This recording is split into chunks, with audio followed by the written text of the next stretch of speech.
UAE-യിൽ ചെറിയ പെരുന്നാൾ അവധി പ്രഖ്യാപിച്ചു. ശവ്വാൽ 1 മുതൽ 3 വരെയാണ് അവധി പ്രഖ്യാപിച്ചിട്ടുള്ളത്. പൊതു സ്വകാര്യ മേഖലയിൽ ഓരോ അവധിയാണെങ്കിലും ഇപ്പോൾ പ്രഖ്യാപിച്ചത് സർക്കാർ മേഖലയിൽ മാത്രമാണ്. UAE-യിൽ പൊതുമേഖലാ സ്ഥാപനങ്ങൾക്കുള്ള അവധിയാണ് മാനവവിഭവശേഷി സ്വദേശിവൽക്കരണ മന്ത്രാലയം പ്രഖ്യാപിച്ചത്. ശവ്വാൽ 1 മുതൽ 3 വരെയാണ് അവധി.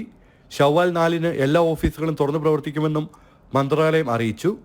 അതേസമയം റമദാൻ 30 ദിവസമുണ്ടെങ്കിൽ അവസാന ദിനം അവധിയായി കണക്കാക്കും. അതിനു പുറമെ ശവ്വാലിൽ 3 ദിവസം അവധി നൽകുകയും ചെയ്യും. ഗൾഫ് രാജ്യങ്ങളിൽ മാർച്ച് 1 മുതലാണ് റമദാൻ ആരംഭിച്ചത്. 30 നോമ്പ് ലഭിക്കുകയാണെങ്കിൽ മാർച്ച് 31-നാകും ഈദുൽ ഫിത്തർ.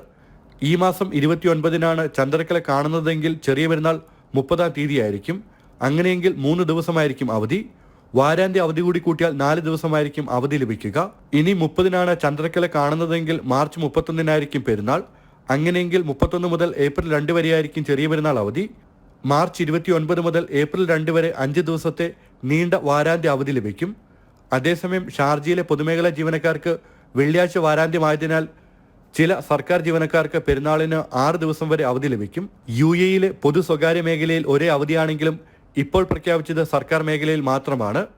പൊതു സ്വകാര്യ മേഖലകളിലെ അവധികൾ ഏകീകരിച്ചിട്ടുള്ളതിനാൽ സ്വകാര്യ മേഖലയിലും ഇതേ ദിവസമായിരിക്കും അവധി.